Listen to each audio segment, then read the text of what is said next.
I'm Patty West. I want to tell you about an organization that I and a group of other people have formed.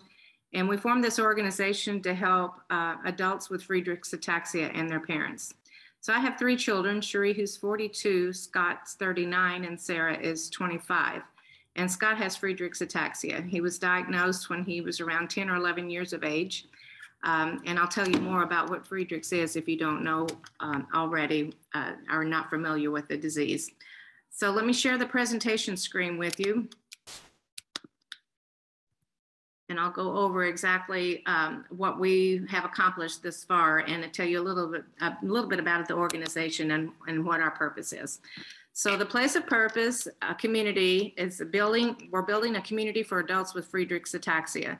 And the place of purpose is a 501c3 nonprofit organization, which the status is pending at this moment. So if you don't know what Friedrich's is, let me go over that a little bit with you. Most of you already know this.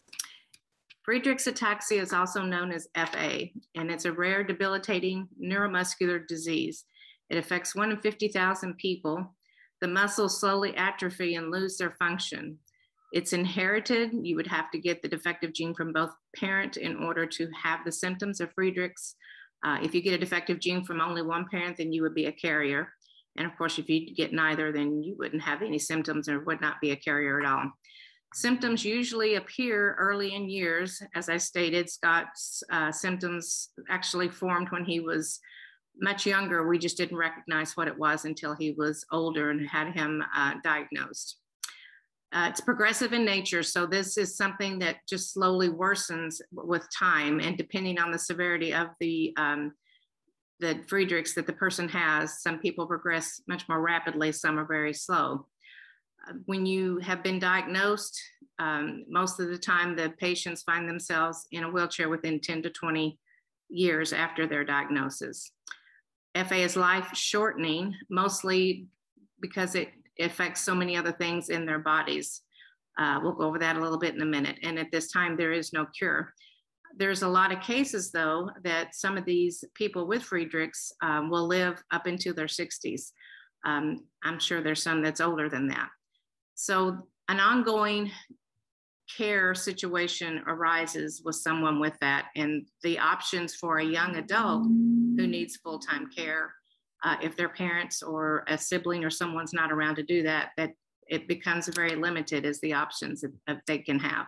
So that's why we formed our organization. So even though there's no cure for Friedrich's, there's another organization that's dedicated to finding the cause and finding a treatment and a cure for FA. Friedrich's Ataxia Research Alliance. FARA is an organization dedicated to the pursuit of scientific research leading to treatments and a cure for Friedrich's ataxia. FARA was founded by patient families and FA scientists to fund and facilitate research with the goal of achieving meaningful treatments and a cure for FA. So FARA is focused on finding a treatment and a cure for FA, and the place of purpose is focused on living while you have FA. So what are some of the physical results of someone who has FA, the impairments that they have? The effects of FA are different from person to person. An FA's cognitive levels are not affected. Symptoms of FA resemble someone being intoxicated. So at the very beginning stages of someone who is recently diagnosed, you will see that they will hang onto walls when they walk. Sometimes they stumble, they trip over their feet. So it's very much the same physical things that you would see in someone who's intoxicated. Loss of ability to control their extremities. This affects the uses of their legs, their arms, their hands, or torso. Most of the time it starts with their legs and their feet, and thus rendering them to be wheelchair bound. Eating and swallowing are also difficulties that go along with Friedrich's. Slurred speech, scoliosis, which is curvature of the spine, abnormal curvature of the spine. That sometimes causes a lot of internal organs to be crushed, so to speak, or to be repositioned or to be under stress. So that sometimes causes a lot of issues. Hearing and vision loss also goes along with Friedrich's. It's not anything that's usually quick. It's something that's, again, is very slow and progressive in nature. and diabetes and hypertrophic cardiomyopathy, which is thickening of the heart wall. That cardiomyopathy is probably the biggest threat to someone with Friedrich's, as we have lost a lot of young adults to this issue. So what are some of the types of needs that someone with Friedrich's needs when they're an adult and they've been diagnosed for a while? They lose the ability to get in and out of the chair, to stand up, to walk. They're not paralyzed, but they're unable to walk, and they're unable to hold themselves up and keep balance. So they need help getting in and out of the bed, in and out of their wheelchair. They have to have help dressing, in and out of the shower or a bathtub, and of course, transportation to any place they need to go. So here at the Place of Purpose, this is what we want to do. This is why we feel we need such a place. We want to provide a sense of independence for the people that live there and the members. So an adult with Friedrich's, most of them are living at home with their parents. And the parents, I'm sure, like me, are often concerned about what's going to happen to my child if something happens to me. So we want to give them a place where they can feel independent, but feel like that their needs are being taken care of. We want to provide reliable caregivers around the clock to where we can share the cost of these caregivers. It doesn't necessarily require someone to be watching over someone 24/7, but if they need help eating, preparing their meals, going to the bathroom, getting their baths, getting dressed, getting whatever they need done, it needs someone there when those issues arise.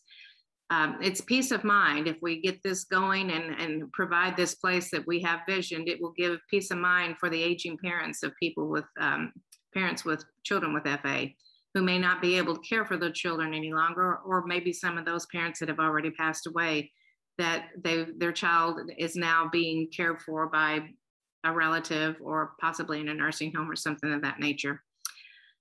We want to provide a clean and safe environment.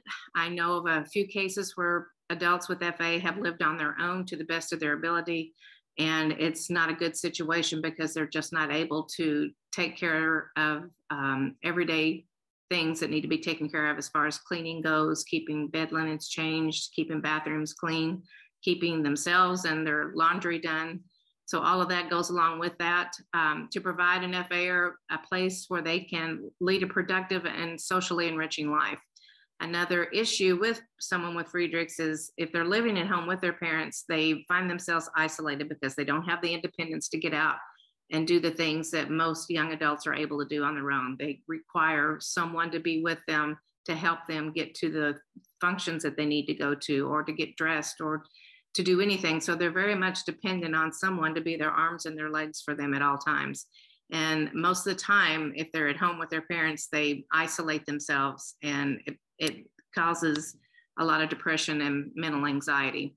So some testimonials from some parents that I'm on a parent group email list, and we share emails. We talk to other parents with children with Friedrich's to, if we have an issue, if we have a question on something that we don't know how to answer, then we get a lot of emails that you put out, and it's shared by everyone, and everyone has the ability to respond. So some of the testimonials from parents when we were talking about options for our adult children once they get to the point to where we can't take care of them anymore. These were some testimonials from some parents and some issues that they had, and these are some of the problems that I felt too once upon a time, and that's why I'm trying to get this organization going. So trouble finding and paying for caregivers and long-term housing options. So trouble finding and paying for caregivers. A single mom wrote in, she has 2 children with FA, and she stated that I was told by an agency, this would be an agency that provides health cares, that the rate of pay was $8.25 per hour. I'm a single mom, and I work full time. My company lets me work from home. It's really difficult right now because my youngest has progressed to needing more help, but not critical. My concern is what will my 2 children with FA do if they can't get help, if and when something happens to me? Who will work for $8.25? I've considered moving counties in Texas or states, but do not know if it's any better anywhere else. So her concern is like mine has been in the past, of finding someone reliable through a care agency. And for $8.25 per hour, you're not going to get very good help in that level. And when they send people in, you kind of have to train them on what your particular person is required.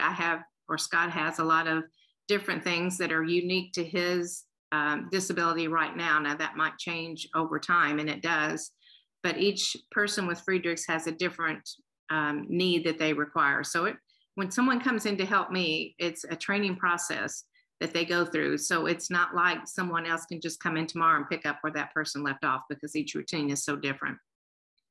So in the Place of Purpose community, that's our hope, is that we get in a regular staff that gets to know each person in the facility and can care for them on the level that they want. The second lady that wrote in was a family, actually it's not just a lady, it was a family that's struggling with state assistance for caregivers. So she writes in and states that we live in Texas, where we live, it's very hard and a lengthy process to get state assistance. I am to the point that when I absolutely need to be out of town, I'm paying out of pocket. This has only happened twice for a few hours each time. My daughter is bedridden and needs her medication, insulin, etc. Specific for her needs, it requires critical decision-making, and $8.25 an hour doesn't work. Plus drug addiction, smokers, access to her medications, working one day, not calling in. It's difficult to train someone and then they not come back. So she's referring to some of the types of care that we get when we call these agencies. They've hired people in to be caregivers, just in a broad range of caregiving scenarios. And it's mostly if they need help going to the bathroom, if they need help eating or preparing their foods. It's very vague. And someone with Friedrich's it's a specific type of need that they need.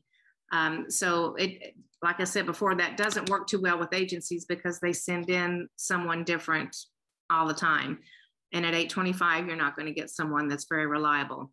Now, this lady was talking about the problems that she's run into with someone that comes in that has a drug addiction, and there's medications for some of these people.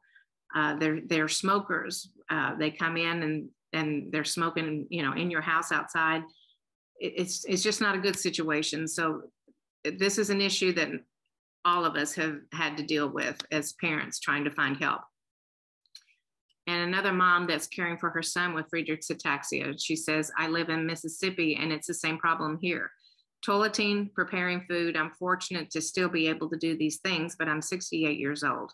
There could come a time I can't physically handle him. What then? Almost impossible to find someone you can trust. It all sounds like a reoccurring theme. So that just restates again the problems that we've all run into as parents trying to care for our kids. So the question was asked on this parent group about what are options for someone with Friedrich's if we needed long-term care facility. So the housing options at this time, this was printed back earlier this year. The options that we have are what most people are doing now, living at home, being cared for by the parents, or living at home and having either a volunteered or hired caregiver to come in. And more parents are on call as needed. You can't really find a volunteer that's going to help on the level that we need on a volunteer basis for long term. Maybe short term, you might be able to get by with that in an emergency, but it very much ties you down and keeps you at home. So if the parent has to be gone somewhere else or wants to be gone somewhere else, it's very difficult to find someone that you can feel comfortable with staying in your home and giving the continued care to the patient with Friedrich's. So those are the two most basic things that we deal with right now as far as their living arrangements with someone with Friedrich's. They can live in an apartment or a house in some cases, depending on their ability to care for themselves. I've known some people doing this as well. I talked to a lady a couple of weeks ago, and her son lives on his own in an apartment here in Charlotte. And she says his apartment is well, it's atrocious. She said it's just despicable. The fact that he's not being able to take care of himself He wants to be independent as much as he can. And I think maybe she's not physically able to take care of him. So living in an apartment or a house supported by caregivers, again, you come in, you're just not going to get very good caregivers at the rate that they're paying them. Managing caregivers is also pretty much a full-time job too, to keep up with it.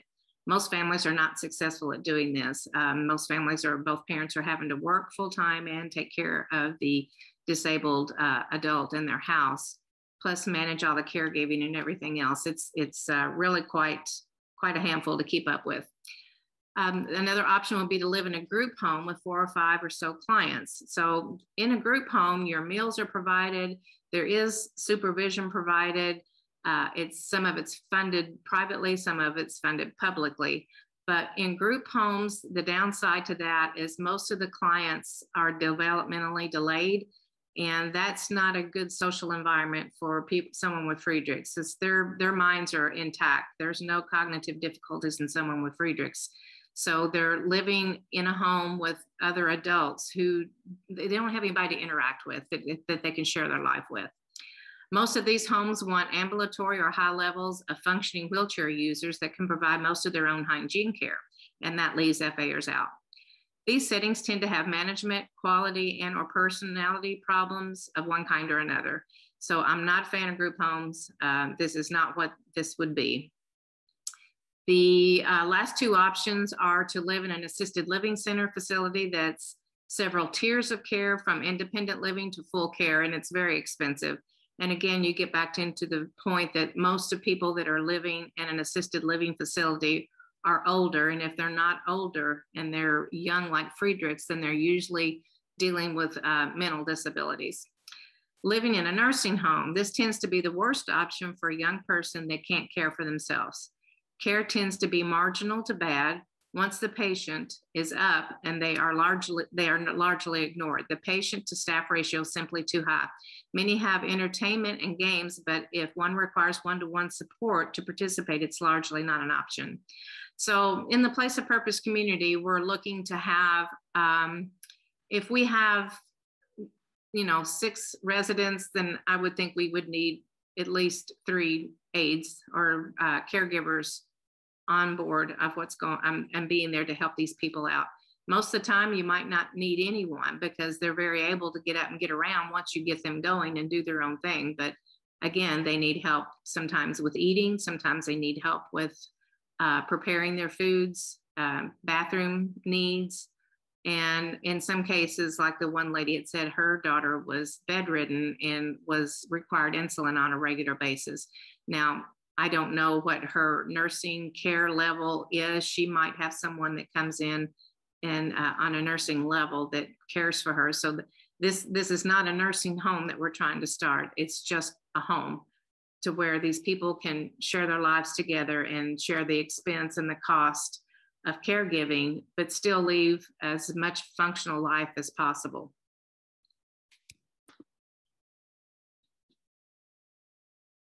So the place of purpose community, we believe that God has a purpose for everyone. So in thinking on these terms, I know that everyone has a purpose in life. I don't know what the purpose of some of these kids are. I don't know what anyone else on this earth, what their purpose is, but I know that you're here for a reason. So that's one thing that we want to strive to find is for each person that comes is, what's your purpose? We want each member to find their purpose in life, and we're committed to help them find that purpose while caring for their physical needs. So these are just some of the options that we were thinking that could help. I do know someone with Friedrich's who is active on the computer. They do bookworking. So I would like to have a facility to where there was monitors and computers set up to where they could get in and if they needed help with computer work, or if they needed help in entering things, that we can provide all that stuff for them, at least the computer and the keyboards and the things that they need, and a place for them to do that. If this individual is working as a bookkeeper and he needs a private area, then we'll want to provide that for him so he can do his work. We just want to be their arms and their legs and be there for them to help them lead as much of a productive life as they can. Working as a pet sitter was another idea that we had, that if some residents came or some members came and lived with us at the Place of Purpose community, that maybe we could start a doggy daycare on the side to help facilitate the cost of providing care for these people. People could bring their dogs, you know, in for just a daycare place, and the residents would love playing with dogs all day. Working at Home Depot or Lowe's, I put in because that's where my son Scott works, at Home Depot. He's been doing that now since 2016, I think. And so he works full time. I get him up in the morning, get him ready, take him to work, and he's so far has been able to work 40 hours a week. And he comes home and we start the whole routine at night. So it's a long day for him, but it gets him out of the house. It gives him a purpose, and he loves talking with other people and working with the people at Home Depot. They've been very good to him. Blogging is another thing that somebody in a wheelchair can do, selling on Etsy or painting or doing crafts. Just some of the ideas that we were thinking of off the top of our head. We just want them to be active and to be part of the community and feel like that they, not feel like it, we want them to have a purpose in life. So our progress so far in this endeavor is we've gotten our board of directors in place. We have our vision statement and our mission statement together. We have a business plan together. We've applied for our 501c3 nonprofit status. We haven't heard back from them yet. We have Virago Marketing working on our website. We should have that up running within the next couple of weeks. Today is November the 11th. We have our bank account established, and we're setting up for our solicitations license for each state. And we're building our back-end infrastructure as well on donor management and software and mail file merge and things of that nature. So we're getting all the basics and the foundation built for us to be successful in this endeavor. So here are just a few of our goals that we have. We want to aid in the ever-changing physical needs for our members, to assist members in finding purpose and keep them active in the working environment, to build camaraderie with members, to live and share with their lives, to help members be independent in ways that build their motivation and self-esteem. So when we lived in Nashville, Scott had actually gotten a group of people together of about 6, I think, other people in the surrounding areas that have Friedrichs. And we had, I think we got together maybe 3 or 4 times. We did a picnic out in the park one day. We met up at the Opry Mills Mall one weekend and had lunch. So it was really good to see these people. I had not been around someone else with Friedrichs, and I don't think Scott had either. And it was really fun to see these kids interact, because they all have the same little quirky things about them, and they laugh about it. It's life, you know? So they're telling stories about how this happened or that happened, or it was somebody fell out of the chair, and we just all laughed, and it was so much fun. And the kids, the adults that are at home by themselves feel so isolated. They don't have an opportunity for that. So that's one of the things that I'm really striving to get, is to really get some good personalities in there, to get them together and help each other. Maybe if there's someone in there that's really withdrawn and quiet, to help bring them out and let them realize that, hey, you're no different than anybody else. We're all here for a reason. So let's find out what that is. So we want to provide a safe and accessible living space, shared caregivers, 24-hour staff. We want to provide meals, provide transportation, and the housekeeping that's required. So my vision for this is to have either a home or a facility that is able for them to move around and go in and out on their own without having to worry about getting stuck in between doors, or getting their wheelchair hung up on the threshold, or falling out of their chair trying to get over a threshold. So these are just some of the issues that the kids have. And if you're in a place to where someone has to assist you with every movement that you make, then you're really not independent. So I want to be able to provide a place that they can be as mobile as they can be without the assistance of someone else. And then of course the shared caregiving, if we get enough people in, if we can share that cost, that's going to dramatically cut down on the cost that each person has to pay as it is out of pocket. The 24-hour staff, I don't know that someone's always here at the house with Scott if I'm not here. So it's not like it's someone overseeing 24/7. It's just having that person here if they need something. Once Scott goes to bed, I speak for him only, then he's okay. If he needs me, he sends me a text message and I go see to him. So provide the meals for them. Most of them, it's probably not safe to do a lot of cooking for them. With their clumsiness that goes along with Friedrich's, they could get injured cooking on a stove. Transportation to wherever they need to go. If it's to work, if it's to classes, if they want to start taking college classes again, if it's out volunteering, whatever they need to do, doctor's appointments, physical therapy, we want to provide that. And housekeeping, of course, I'm a stickler on that. I've told them I'm a big one on housekeeping. It's got to be clean. So in the transportation area and talking about getting them back and forth to places, we want to make it as easily accessible for everybody to get out and do what they want to do. Whatever they want to take them to, I don't know what that's going to require, whether we're going to have one van that takes several people or 2 or 3 vans that can, be multitasking at the same time. It all depends on how big this becomes, how many people want to participate in this. So there's a lot going on and this is just touching the surface. It's hard for me to explain just these things because there's so much more, and it's easier for me to get off on something else because I've got so many things going on in my head. So the building, I want each member to have a private bed and bathroom. I think each member is going to have different bathroom needs. We've got Scott in a bedroom and a bathroom that's working out great for him, but that doesn't mean that same type of setup is going to work for someone else. So it's going to be very unique to each member, and whoever's coming in, I want to make sure that it's formed in a way that they're comfortable with, not by my rules or by somebody else's rules, but what do you want? What are you comfortable with? This is going to be their home. A large shared kitchen. I want them to come in and participate and help out and keep in the conversation, even though they might not physically be able to do a lot of the work in the kitchen. They can come in and be entertained as well and entertain each other. Physical activity room or gym. So keeping themselves physically fit is very important. If they sit and do nothing, it progresses much faster. So that's been one of the blessings that we felt like we have with Scott being able to work. It's keeping him physically active. He stays in a manual chair, pushes himself around, and that's how he gets his exercise. So if a member's coming in and they are already on a physical therapy program, we're not going to provide that for them, but we will take them to wherever they need to go to get that help.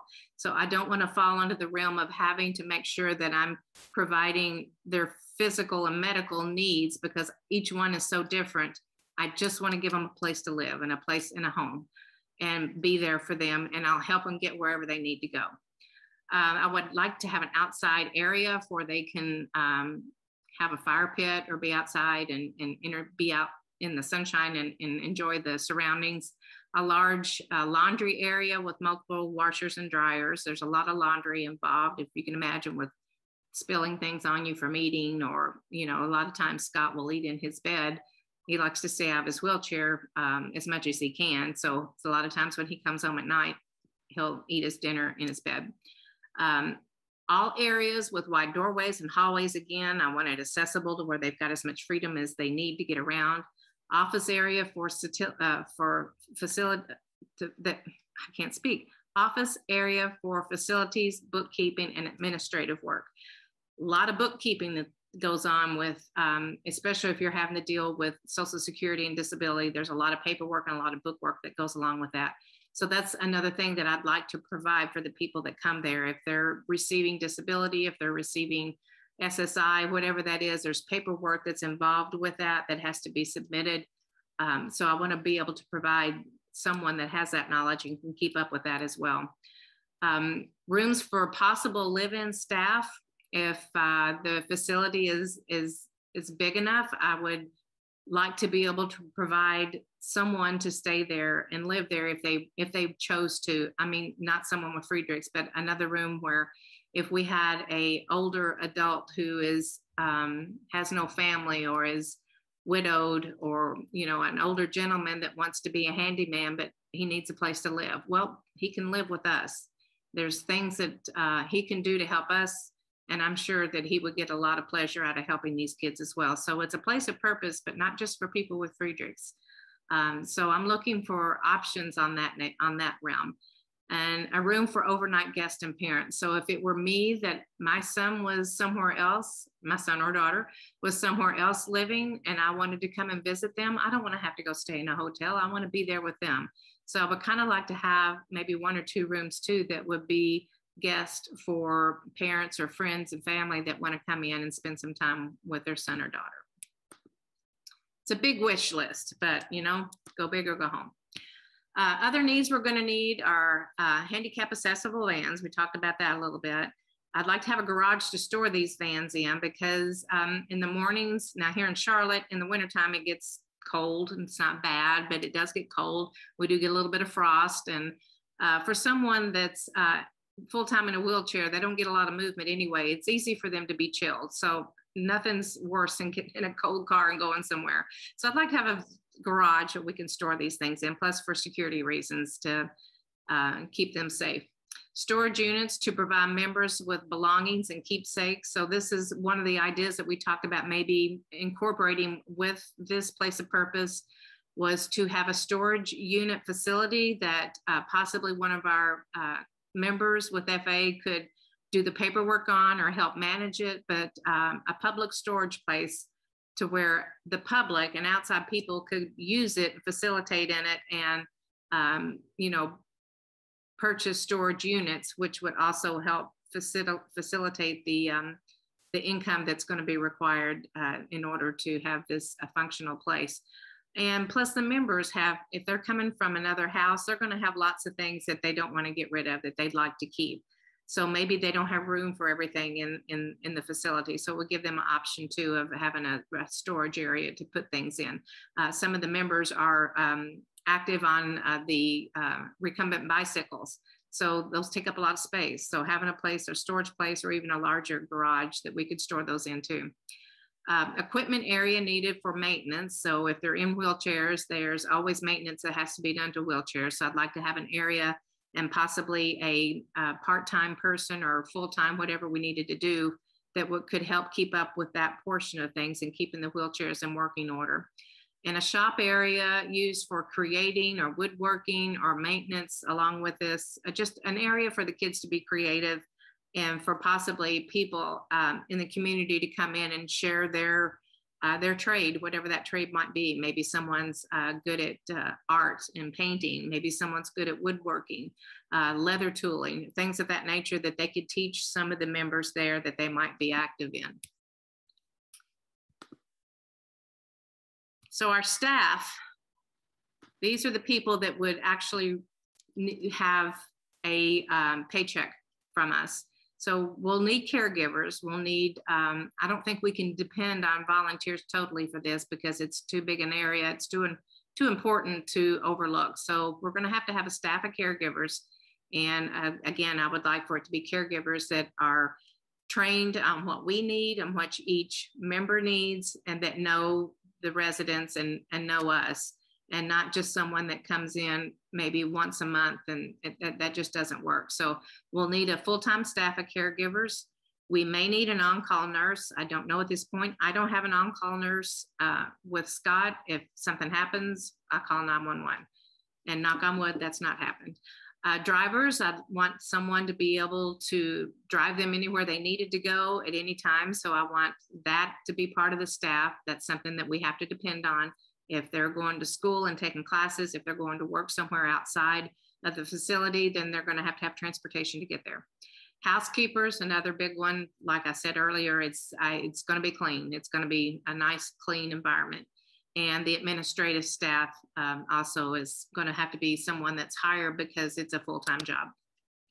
So these are some of the things that we're hoping we can get on a volunteer basis. Physical therapist, I would like for them to come in and just keep the kids active. So again, I'm not looking to provide a treatment regimen for someone with Friedrich's, if they have that going already with their doctor or nurse or their physical therapist, we'll get them to that facility, but that's not the purpose of this. I want physical therapists to come in and learn from us as well. So I'm looking at talking to some of the colleges that are local around here and obtaining some of the students that are learning to be physical therapists, as they have to put in so much time in order to get their license. They have to put in community service time. So this would help them learn how to do physical therapy, and it would help our people with FA to be more active. And there's a lot they can teach these young kids, like, no, we don't like to be treated that way, or there's just a lot we can all learn from each other. So this is part of it. And the same with the nurses' aides and LPNs or nurses to come in from the colleges and do their trial work with us, or their clinical work with us, or their whatever that is that they have to have before they graduate, their community services. They can come to us. Volunteers for cooks. I'm hoping that I've got some people around, some older ladies that enjoy cooking that would volunteer their time to come in and help us. Some of the parents maybe that would come in, that's something I want to encourage, is parents to come in and stay and volunteer and be there, and spend as much time as you want to at this place, so you can make sure that we're covering all of our bases for each person. I know what my son needs, but I don't know what other kids are going to need, and I'm sure they're going to be overlooked. So it would be really helpful if parents come in and help with that. And that's any parent or resident that wants to be part of the program in some way. I welcome that. Retirees needing or wanting to be involved in some way. I know there's older people out here that are looking to help in some way. And so again, a couple of things I talked about was woodworking, sewing, and painting. So some interesting things there that we can kind of play around with to see what we want to do. So there is a similar organization out there. When I was on the parent group talking to some of the other moms and dads that, and I was questioning, is there a place out there just for Friedrichs? And of course, there's not one, but I was given the opportunity to look into another organization that's in Atlanta, Georgia. And this is Champions Place. I think I skipped a slide. There it is, Champions Place in Atlanta, Georgia. So there's the website if you're interested in finding out what they do. Now, Champions Place was formed with a bunch of parents also that had kids with several different types of disabilities, and they were in a sports program together. And as the kids were getting older and out of high school, they were losing the social activity. So they formed this team, and they played, I think, basketball, maybe some other sports. I really don't know for sure what all they did do, but that's how that's how parents all got together. And the kids are ranged from different disabilities. So it doesn't have anything to do with Friedrichs, I don't think. There may be someone there with that, I'm not sure. But they decided that they needed a place for these kids to live and share their life with. So they built Champions Place in Atlanta, Georgia. So when the parent shared this with me, I looked into it. I was thrilled when I saw this. I was just like, my vision in my mind was just popped up on the screen. So I called Champions Place, and I've talked to a couple of people there that are on the board of directors, and they've been very helpful in telling me, how to get started on what we're doing. I haven't been to the facility yet. I haven't checked, but they weren't allowing any visitors in with COVID. But it's my plan to go back down and tour the facility. Champions Place, this is what their goal was and their mission.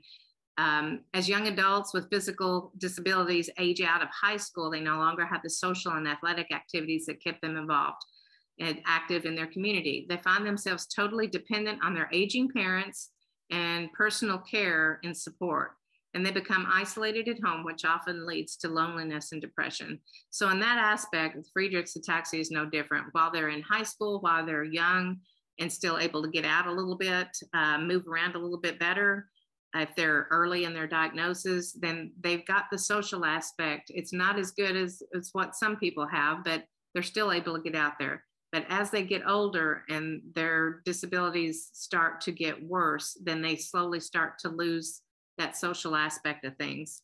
So that was one of the goals that we have as well.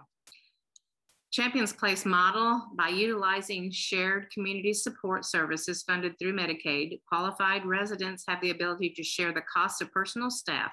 Combined with a reasonably priced rental unit, this approach provides young adults with physical disabilities a safe and cost-effective alternative to living at home with their aging parents, enabling them to live productive and independent lives in their community. So the members at Champions Place are paying a small fee for an apartment, so to speak, or an efficiency type thing within the building. So they've got some skin in the game. They know this is their home, but they're responsible for keeping up with that and financially, and that gives them a lot of support as well. So Champions Place had a video. I won't play it for you here, but it's like a 3-minute video that I've added to the slide here. So the website was up on one of the previous slides. If you're interested in seeing kind of what we have visioned as well, it's a really good video. And it talks to a lot of the residents that are there. And the smiles on their faces are just like, you know, they've been stuck at home, they've been isolated, and now they're with people that understand them better. They've got activities, and it's great. It'll bring a tear to your eye for sure. At the Place of Purpose community, we intend to create a similar facility to house adults with FA. This is our call to action list. Here's how you can get involved right now. If you have any skills that you would be willing to share with us, any ways that you can participate in getting this facility off and running, we would appreciate it. I have heard from a few parents already, and I'll be getting back in touch with those people shortly. If you'd like to be part of an advisory board, we will be getting this together once our facility is open. We want to hear from parents. We want to hear from caregivers on how best to make this the most successful place that we can. If you have ideas for fundraising, any knowledge in fundraising, if you'd like to be part of fundraising opportunities, we welcome you to contact us. We'll be focusing on this heavily over the next few months. If you have knowledge of grant writing, either on a federal level or on a local level, I know there's businesses in the Charlotte area that have money set aside for organizations. We would love to hear from you. If you have the ability to contribute in any way, that would also be greatly appreciated. So in closing notes, the individuals with FA find themselves progressively needing more and more help with everyday tasks in life. Their need for assistance is an ongoing challenge, both physically and financially. Our goal is to provide a place where these adults can lead a productive and socially enriching life. This is our board of directors. Each person on this list has knowledge of FA in some way. I am Patty West, the president and founder, and I got this started in my brain several months ago and put it out to the public and got correspondence from a lot of people. I live here in Charlotte. This is the location that we plan on making building our first facility here. David Cummings reached out to me after I made public what I was wanting to do, and he lives in Raleigh, North Carolina. He has a son, Colin, with Friedrich's ataxia, and Colin's 22. I had the pleasure of meeting him a few weeks ago. And David and his wife, Robin, have also had concerns of what will happen to Colin should something happen to them. So David and myself are parents of people with Friedrich's, and we're concerned about the future for them. Ed Stiff is a longtime friend of ours. He lives in San Diego, California. My family lived in San Diego back in 2005. I believe was the year. And Ed was our neighbor, and Scott was there with us, and he was very much involved in helping us make our home accessible for Scott. Scott, when we moved away, got a place of his own in downtown San Diego, and at that time was able to live on his own, and Ed was very beneficial in kind of keeping an eye on things. And he's been a good friend of the family and is good with numbers. So he's agreed to be our treasurer. Terry Hendrickson is our administrative director, and he lives here in Charlotte. And Terry has helped me on numerous occasions in taking care of Scott when I'm not been able to be here.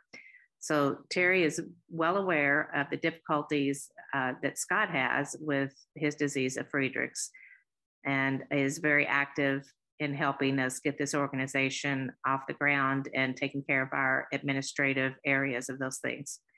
John Lagdrost lives in Chicago, Illinois, and he contacted me also after I had posted what my intentions were. John's family's been active with FARA in their fundraising efforts. John had a sister who passed away in 2018, and she had Friedrich's. So his whole family's been active with FARA, and he is our fundraising officer. So if you have any fundraising ideas, any ways that you'd like to contribute in that arena, you could contact John. All of these people, like I said, have a desire to see this vision take place. We can see it in our minds that it's a well-established place in our mind. We have been very slow, but very methodical in how we're going forward with this. I feel that this is a much needed place for people with Friedrich's. I feel like they've been kind of in their own arena as such, as far as disabilities go. Their disabilities get worse over time.